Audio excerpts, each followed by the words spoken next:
Lesson 4. No one to change but self. May I take just a minute to clarify what I said last night? A lady felt from what I said last night that I am anti-one nation. I do hope that I am not anti any nation, race or belief. If perchance I used a nation, it was only to illustrate a point. What I tried to tell you was this: we become what we contemplate.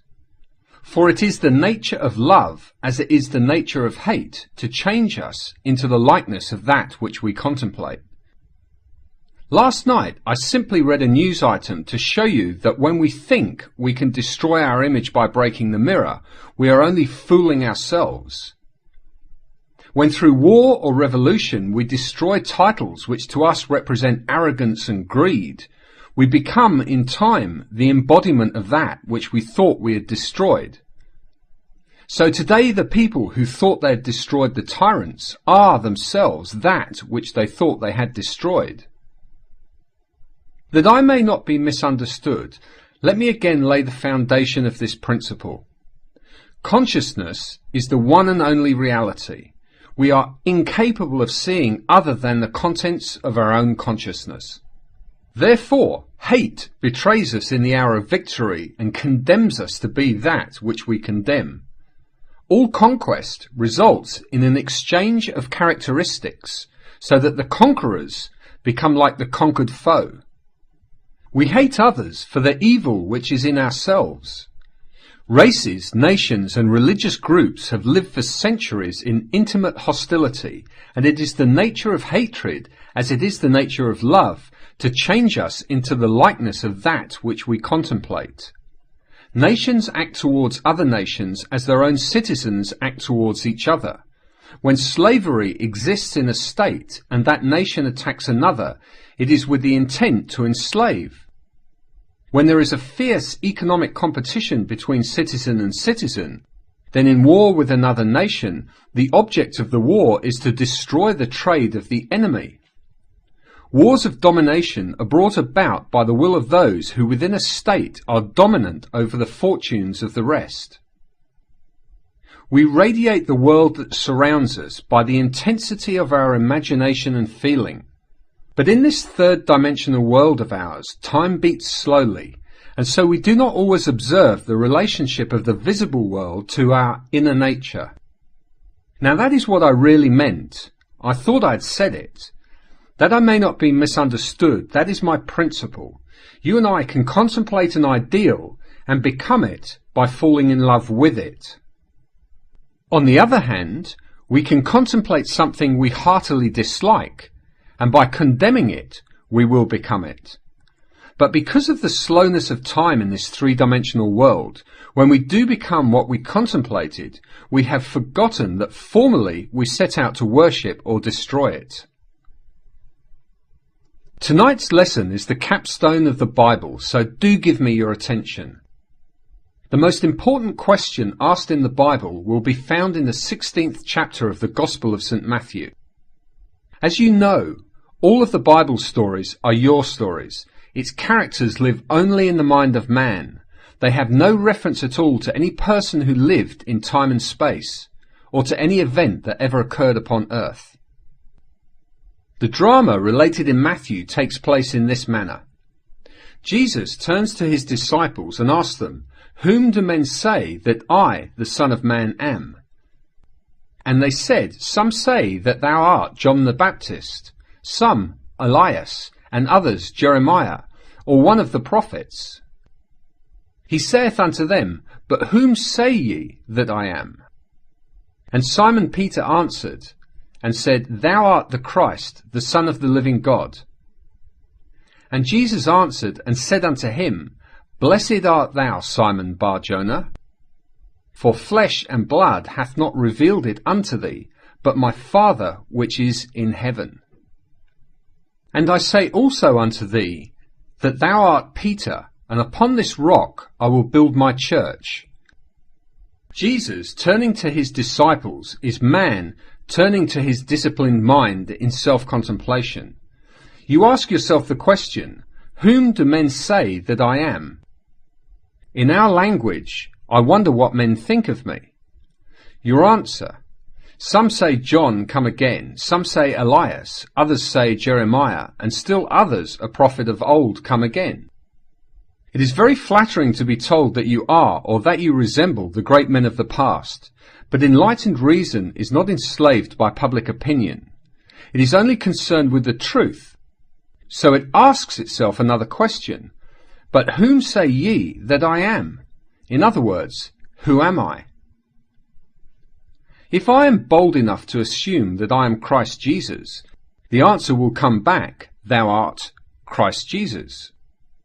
When I can assume it and feel it and boldly live it, I will say to myself, flesh and blood could not have told me this, but my Father, which is in heaven, revealed it unto me. Then I make this concept of self the rock on which I establish my church, my world. If ye believe not, I am he, ye shall die in your sins. Because consciousness is the only reality, I must assume that I am already that which I desire to be. If I do not believe that I am already what I want to be, then I remain as I am and die in this limitation. Man is always looking for some prop on which to lean. He is always looking for some excuse to justify failure. This revelation gives man no excuse for failure. His concept of himself is the cause of all the circumstances of his life. All changes must first come from within, and if he does not change on the outside, it is because he has not changed within. But man does not like to feel that he is solely responsible for the conditions of his life. From that time many of his disciples went back and walked no more with him. Then said Jesus unto the 12, Will ye also go away? Then Simon Peter answered him, Lord, to whom shall we go? Thou hast the words of eternal life. I may not like what I've just heard, that I must turn to my own consciousness as to the only reality, the only foundation on which all phenomena can be explained.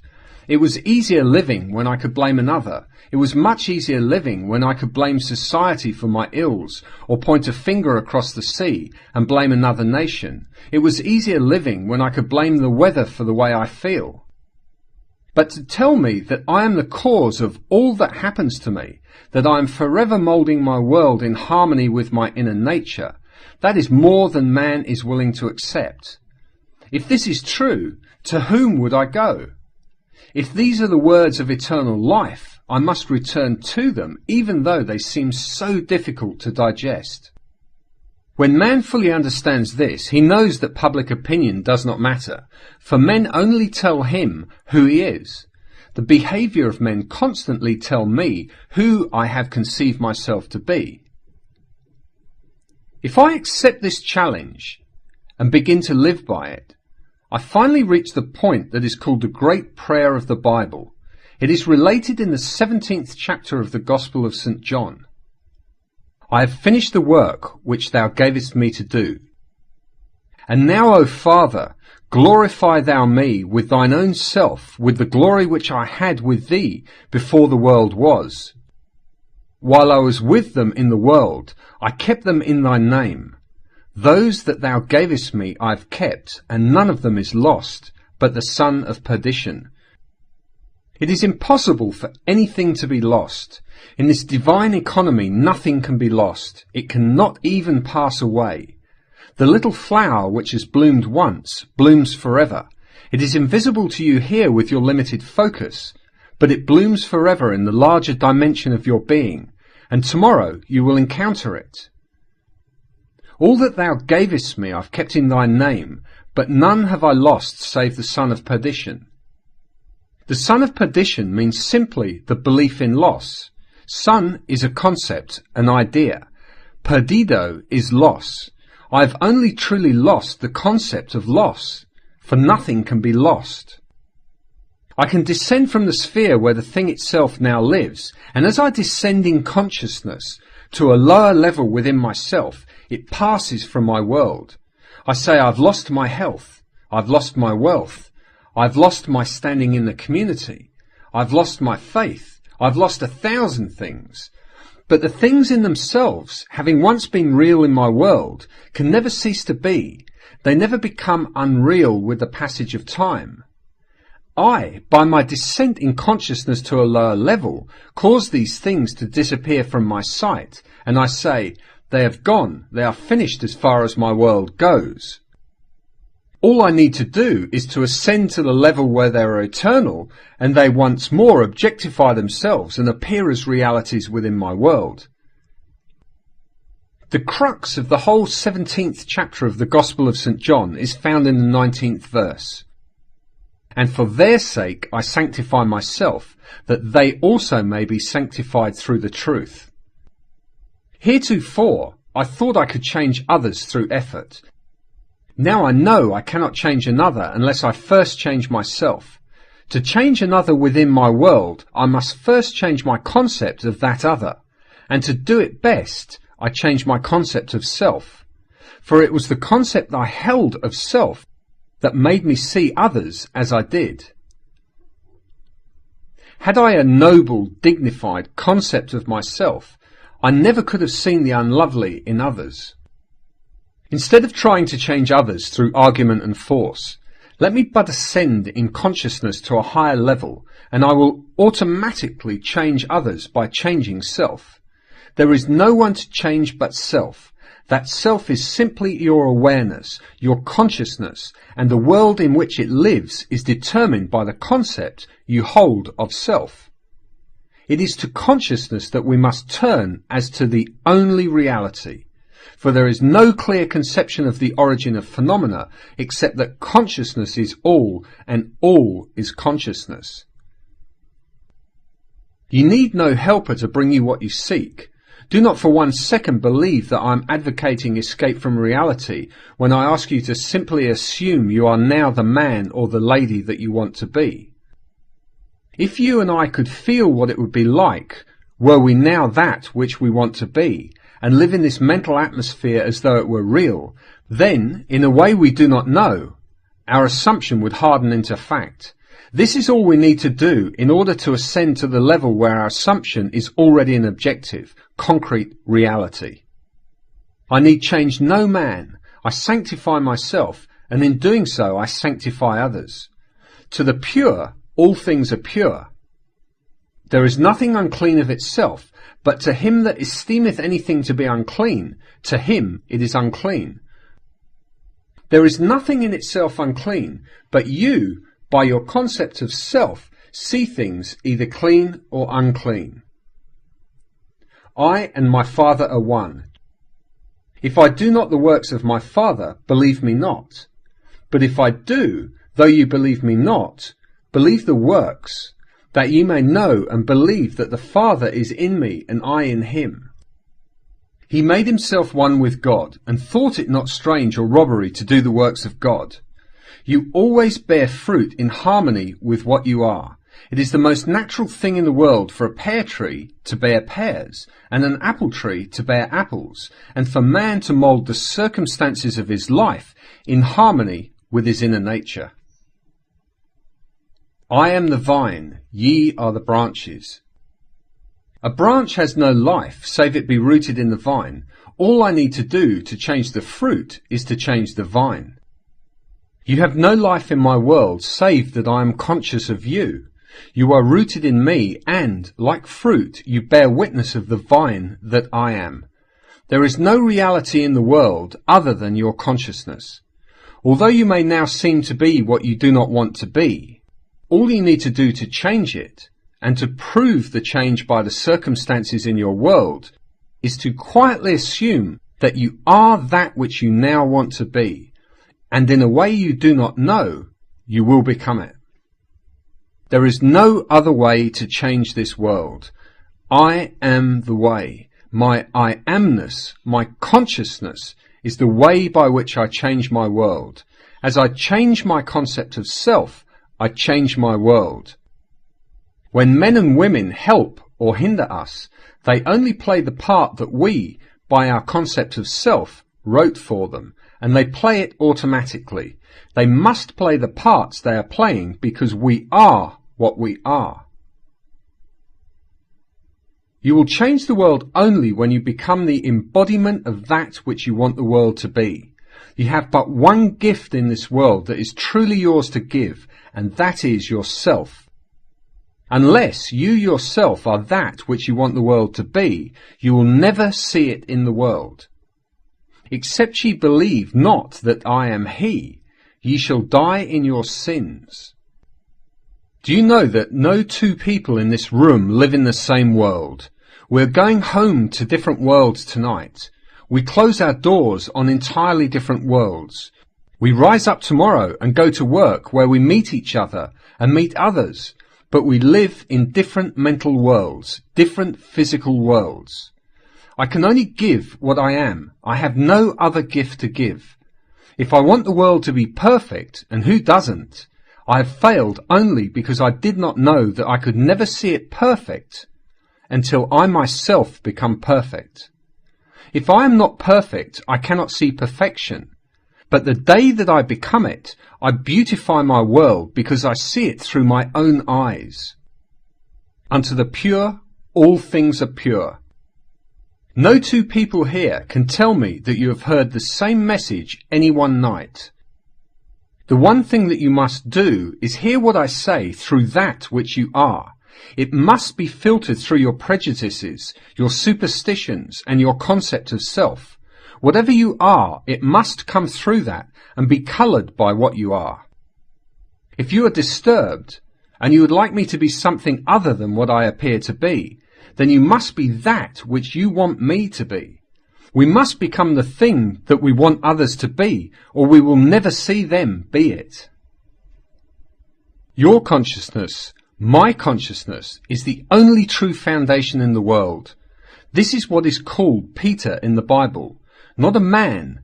This faithfulness that cannot turn to anyone, that cannot be flattered when you are told by men, you are John come again. It is very flattering to be told that you are John the Baptist come again, or the great prophet Elias, or Jeremiah. Then I deafen my ears to this very flattering little bit of news men would give me, and I ask myself, but honestly, who am I?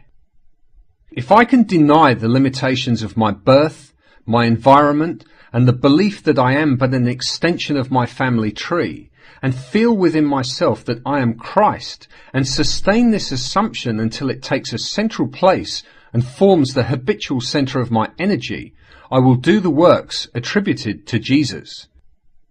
Without thought or effort, I will mould a world in harmony with that perfection which I have assumed and feel springing within me. When I open the eyes of the blind, unstop the ears of the deaf, give joy for mourning and beauty for ashes, then, and only then, have I truly established this vine deep within. That is what I would automatically do, were I conscious of being Christ. It is said of this presence, he proved that he was Christ by his works.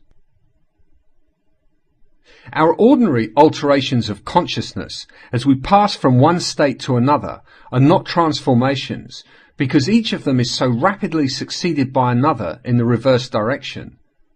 But whenever our assumption grows so stable as to definitely expel its rivals, then that central habitual concept defines our character and is a true transformation. Jesus, or enlightened reason, saw nothing unclean in the woman taken in adultery. He said to her, "Hath no man condemned thee?" She said, "No man, Lord." And Jesus said to her, "Neither do I condemn thee. Go and sin no more." No matter what is brought before the presence of beauty, it sees only beauty. Jesus was so completely identified with the lovely that he was incapable of seeing the unlovely. When you and I really become conscious of being Christ, we too will straighten the arms of the withered and resurrect the dead hopes of men. We will do all the things that we could not do when we felt ourselves limited by our family tree. It is a bold step and should not be taken lightly, because to do it is to die. John, the man of 3 dimensions, is beheaded or loses his 3-dimensional focus, that Jesus, the 4th dimensional self, may live.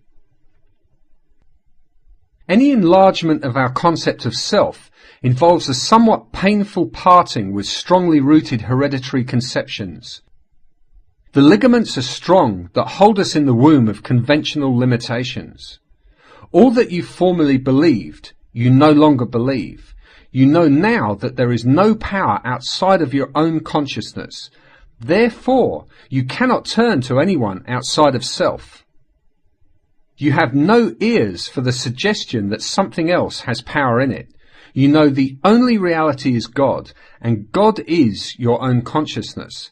There is no other God.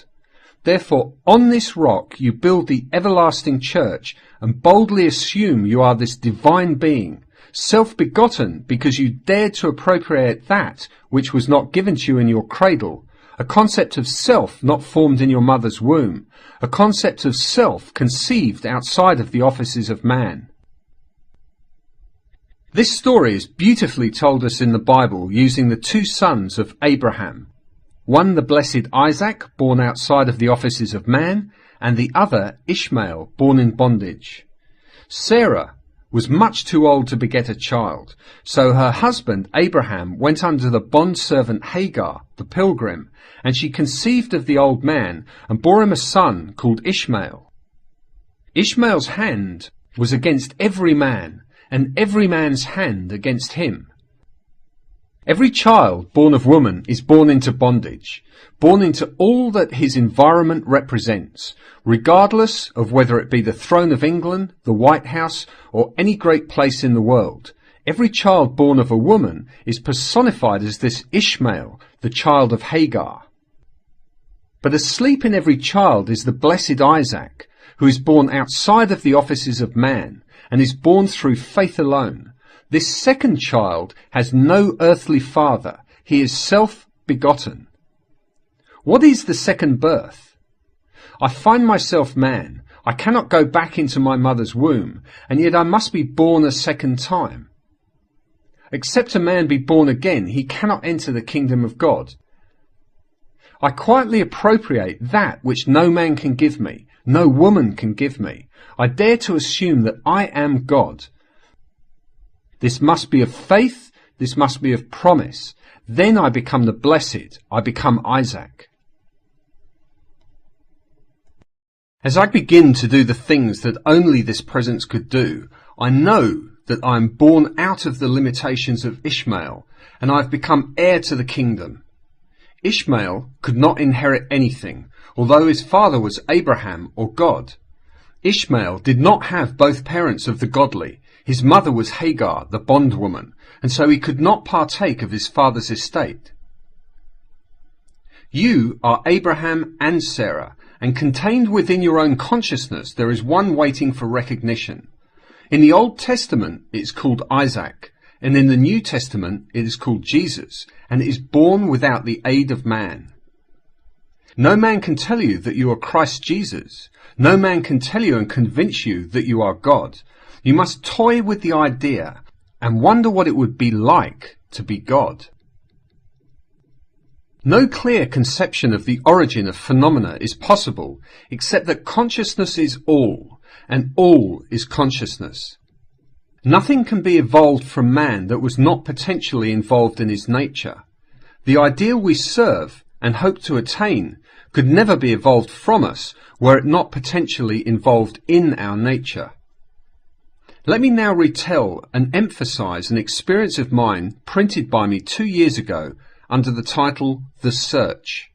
I think it will help you to understand this law of consciousness and show you that you have no one to change but self, for you are incapable of seeing other than the contents of your own consciousness. Once, in an idle interval at sea, I meditated on the perfect state, and wondered what I would be were I of too pure eyes to behold iniquity, if to me all things were pure, and were I without condemnation. As I became lost in this fiery brooding, I found myself lifted above the dark environment of the senses. So intense was the feeling, I felt myself a being of fire dwelling in a body of air. Voices, as from a heavenly chorus, with the exaltation of those who had been conquerors in a conflict with death, were singing, "He is risen, he is risen." and intuitively I knew they meant me. Then I seemed to be walking in the night. I soon came upon a scene that might have been the ancient pool of Bethsaida, for in this place lay a great multitude of impotent folk, blind, halt, withered, waiting not for the moving of the water as of tradition, but waiting for me. As I came near, without thought or effort on my part, they were one after the other moulded as by the magician of the beautiful. Eyes, hands, feet, all missing members, were drawn from some invisible reservoir and moulded in harmony with that perfection which I felt springing within me. When all were made perfect, the chorus exulted, "It is finished." I know this vision was the result of my intense meditation upon the idea of perfection, for my meditations invariably bring about union with the state contemplated. I'd been so completely absorbed within the idea that for a while I'd become what I contemplated, and the high purpose with which I had for that moment identified myself drew the companionship of high things and fashioned the vision in harmony with my inner nature.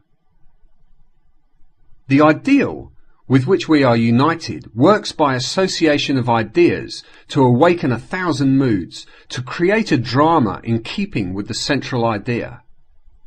My mystical experiences have convinced me that there is no way to bring about the perfection we seek other than by the transformation of ourselves. As soon as we succeed in transforming ourselves, the world will melt magically before our eyes and reshape itself in harmony with that which our transformation affirms. We fashion the world that surrounds us by the intensity of our imagination and feeling, and we illuminate or darken our lives by the concepts we hold of ourselves. Nothing is more important to us than our conception of ourselves, and especially is true of our concept of the deep, dimensionally greater one within us. Those that help or hinder us, whether they know it or not, are the servants of that law which shapes outward circumstances in harmony with our inner nature. It is our conception of ourselves which frees or constrains us, though it may use material agencies to achieve its purpose. Because life moulds the outer world to reflect the inner arrangement of our minds, there is no way of bringing about the outer perfection we seek other than by the transformation of ourselves. No help cometh without. The hills to which we lift our eyes are those of an inner range. It is thus to our own consciousness that we must turn as to the only reality, the only foundation on which all phenomena can be explained. We can rely absolutely on the justice of this law to give us only that which is of the nature of ourselves. To attempt to change the world before we change our concept of ourselves is to struggle against the nature of things. There can be no outer change until there is first an inner change. As within, so without. I'm not advocating philosophical indifference when I suggest that we should imagine ourselves as already that which we want to be, living in a mental atmosphere of greatness, rather than using physical means and arguments to bring about the desired changes. Everything we do, unaccompanied by a change of consciousness, is but futile readjustment of surfaces.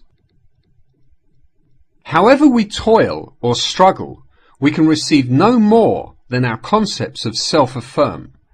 To protest against anything which happens to us is to protest against the law of our being and our rulership over our own destiny. The circumstances of my life are too closely related to my conception of self not to have been formed by my own spirit from some dimensionally larger storehouse of my being. If there is pain to me in these happenings, I should look within myself for the cause, for I am moved here and there, and made to live in a world in harmony with my concept of myself. If we would become as emotionally aroused over our ideas as we become over our dislikes, we would ascend to the plane of our ideal as easily as we now descend to the level of our hates.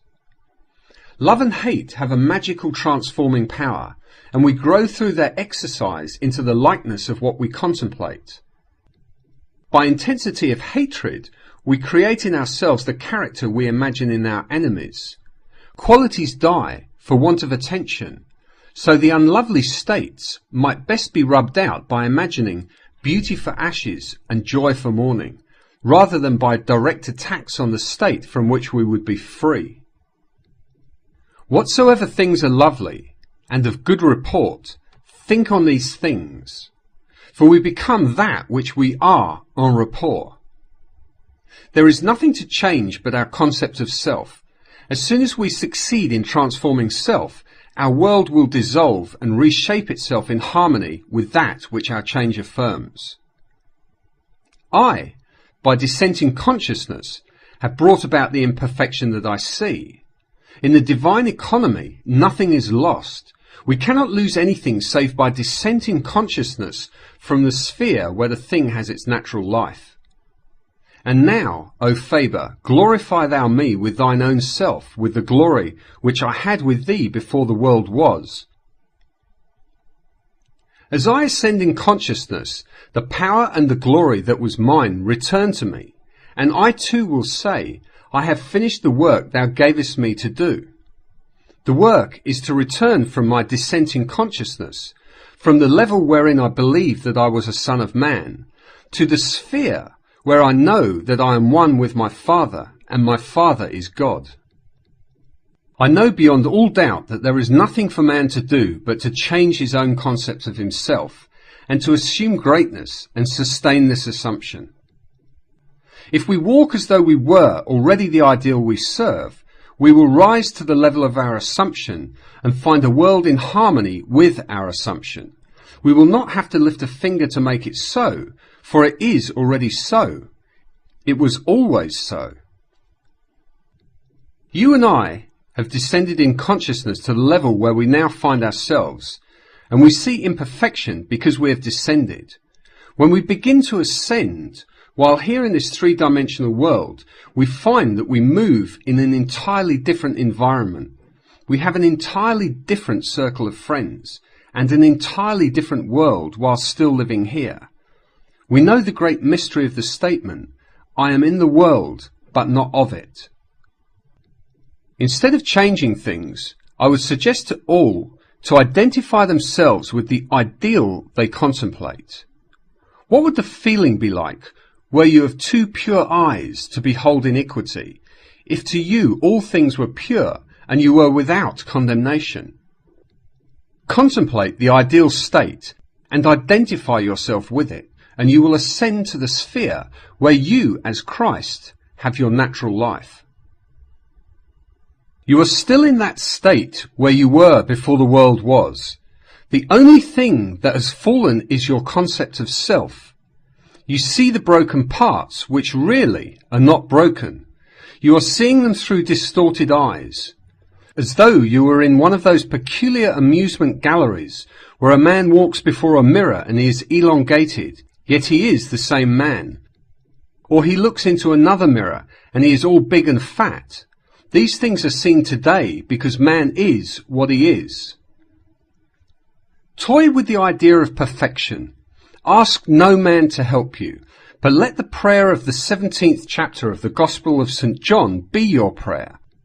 Appropriate the state that was yours before the world was.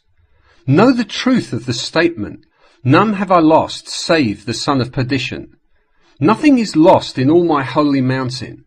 The only thing that you lose is the belief in loss or the son of perdition.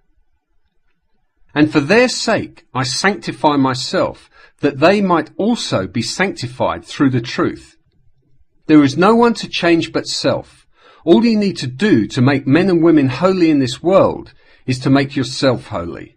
You are incapable of seeing anything that is unlovely when you establish within your own mind's eye the fact that you are lovely. It is far better to know this than to know anything else in the world. It takes courage, boundless courage, because many, this night, after having heard this truth, will still be inclined to blame others for their predicament. Man finds it so difficult to turn to himself, to his own consciousness as to the only reality. Listen to these words. No man can come to me, except the Father which hath sent me draw him. I and my Father are one. A man can receive nothing, except it be given to him from heaven. Therefore doth my Father love me, because I lay down my life, that I might take it again. No man taketh from me, but I lay it down of myself. You did not choose me, I have chosen you. My concept of myself moulds a world in harmony with itself, and draws men to tell me constantly, by their behaviour, who I am. The most important thing in this world to you is your concept of self. When you dislike your environment, the circumstances of your life, and the behaviour of men, ask yourself, who am I? Who am I? It is your answer to this question that is the cause of your dislikes. If you do not condemn self, there will be no man in your world to condemn you. If you are living in the consciousness of your ideal, you will see nothing to condemn. To the pure, all things are pure. Now I'd like to spend a little time making as clear as I can what I personally do when I pray, what I do when I want to bring about changes in my world. You'll find it interesting, and you'll find that it works. No one here can tell me they cannot do it. It is so very simple, all can do it. We are what we imagine we are. This technique is not difficult to follow, but you must want to do it. You cannot approach it with the attitude of mind, oh well, I'll try. You must want to do it, because the mainspring of action is desire. Desire is the mainspring of all action. Now what do I want? First, I must define my objective. For example, suppose I wanted now to be elsewhere. This very moment I really desire to be elsewhere. I need not go through the door. I need not sit down. I need not do anything, but stand just where I am, and with my eyes closed, assume that I am actually standing where I desire to be. Then I remain in this state until it has the feeling of reality.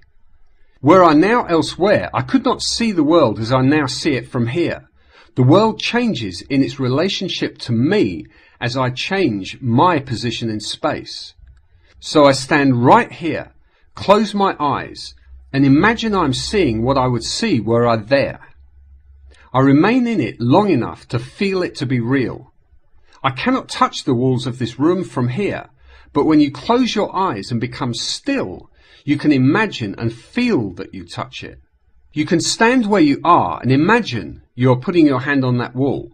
To prove you really are, put it there and slide it up and feel the wood.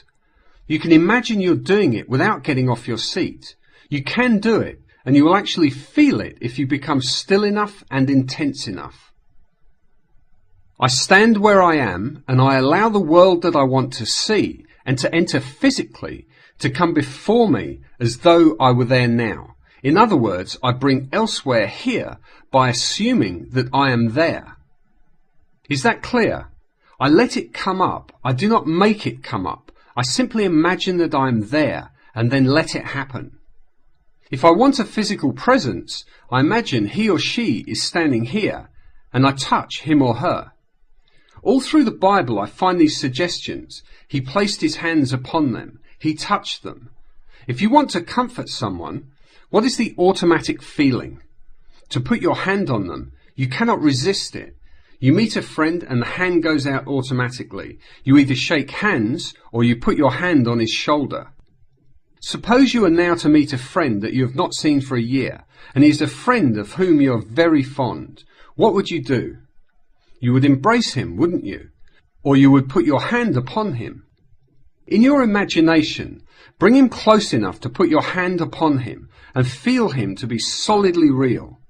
Restrict the action to just that. You'll be amazed at what happens. From then on, things begin to move. Your dimensionally greater self will inspire in all the ideas and actions necessary to bring you into physical contact. It works that way. Every day I put myself into the drowsy state. It's a very easy thing to do. But habit is a strange thing in man's world. It's not law, but habit acts as though it were the most compelling law in the world. We are creatures of habit. If you create an interval every day into which you put yourself into the drowsy state, say at 3 o'clock in the afternoon, do you know at that moment every day you will feel drowsy?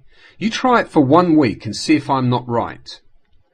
You sit down for the purpose of creating a state akin to sleep, as though you were sleepy, but do not push the drowsiness too far, just far enough to relax and leave you in control of the direction of your thoughts.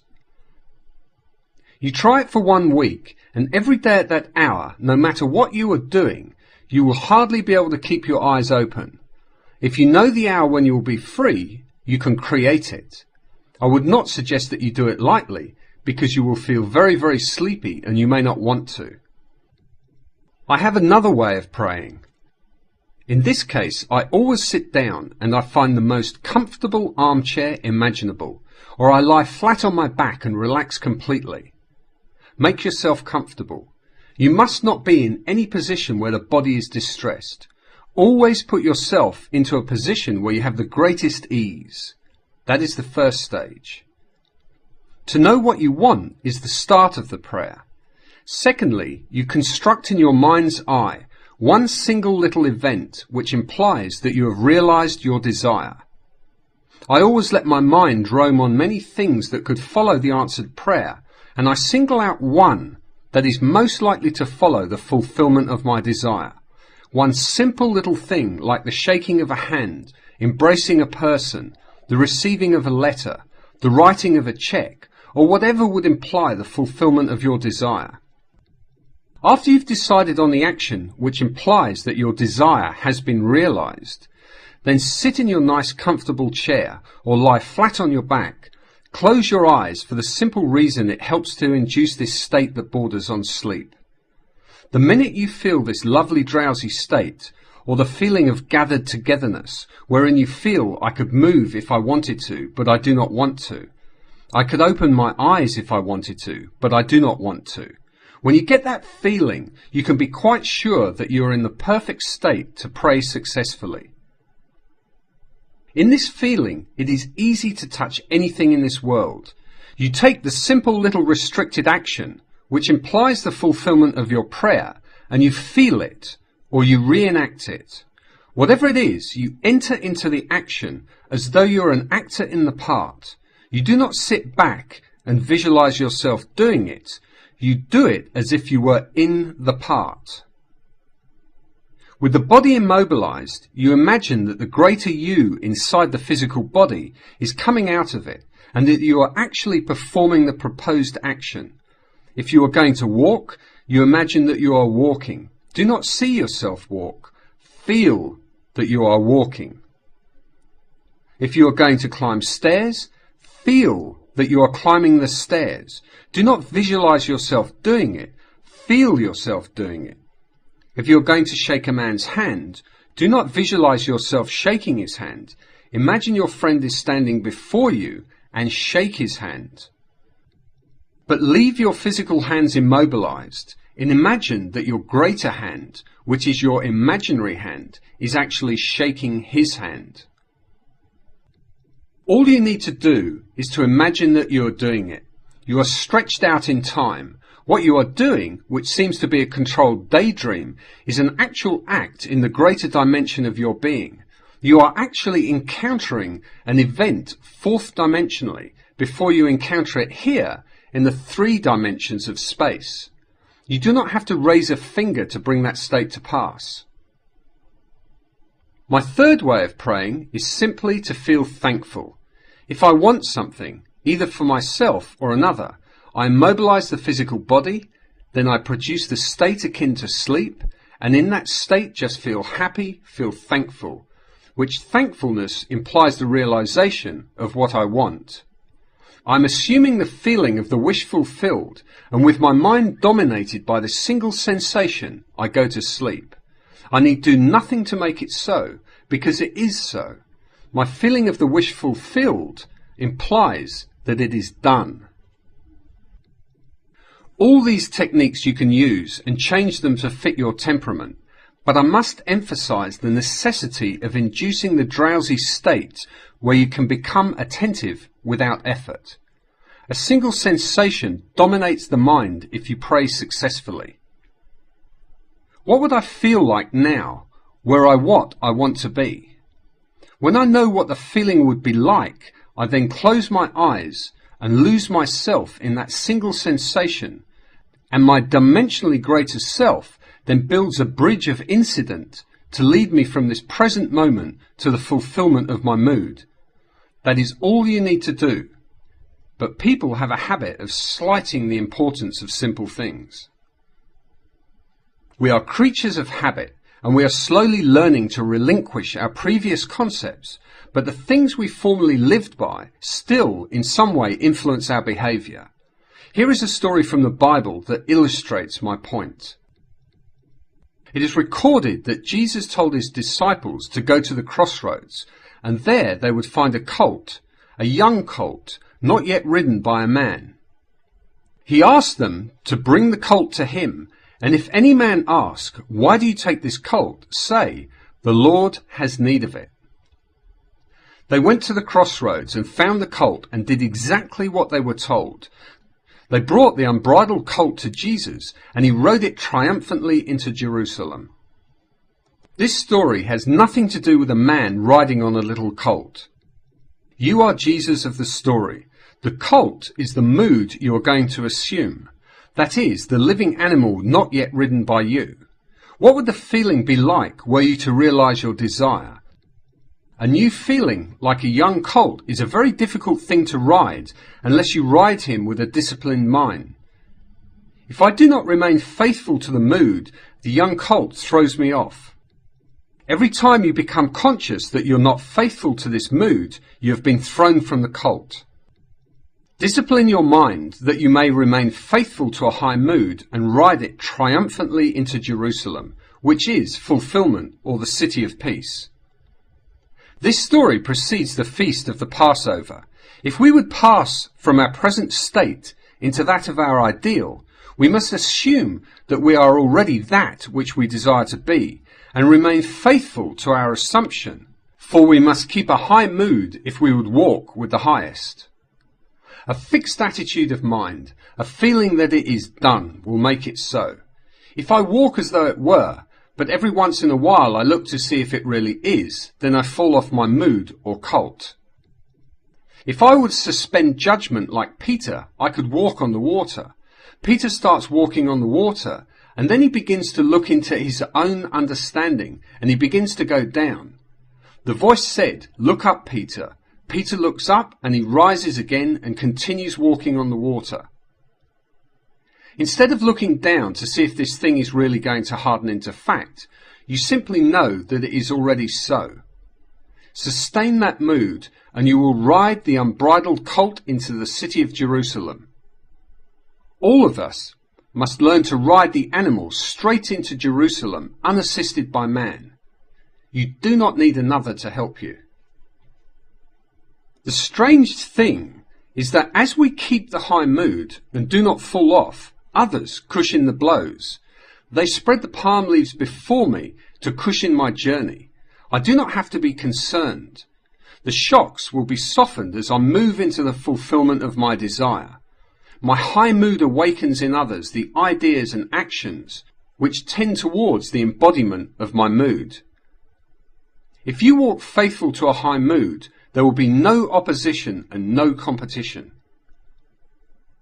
The test of a teacher or a teaching is to be found in the faithfulness of the taught. I'm leaving here on Sunday night. Do remain faithful to this instruction. If you look for causes outside of the consciousness of man, then I have not convinced you of the reality of consciousness. If you look for excuses for failure, you will always find them, for you find what you seek. If you seek an excuse for failure, you'll find it in the stars, in the numbers, in the teacup, or most any place. The excuse will not be there, but you will find it to justify your failure. Successful business and professional men and women know that this law works. You will not find it in the gossip groups, but you will find it in courageous hearts. Man's eternal journey is for one purpose, to reveal the Father. He comes to make visible his Father, and his Father is made visible in all the lovely things of this world. All the things that are lovely, that are of good report, ride these things and have no time for the unlovely in this world, regardless of what it is. Remain faithful to the knowledge that your consciousness, your I amness, your awareness of being aware is the only reality. It is the rock on which all phenomena can be explained. There is no explanation outside of that. I know of no clear conception of the origin of phenomena, save that consciousness is all, and all is consciousness. That which you seek is already housed within you.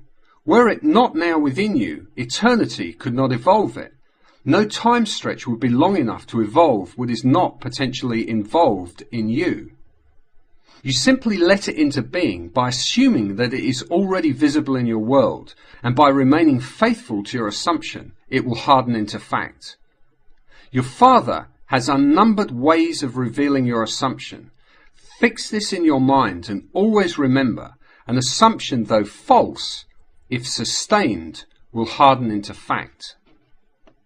You and your Father are one, and your Father is everything that was, is, and will be.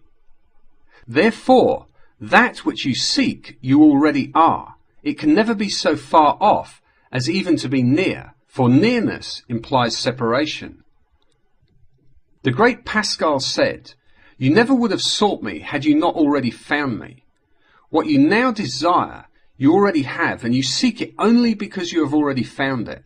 You found it in the form of desire. It is just as real in the form of desire as it is going to be to your bodily organs. You are already that which you seek, and you have no one to change but self in order to express it. Now let us go into the silence period.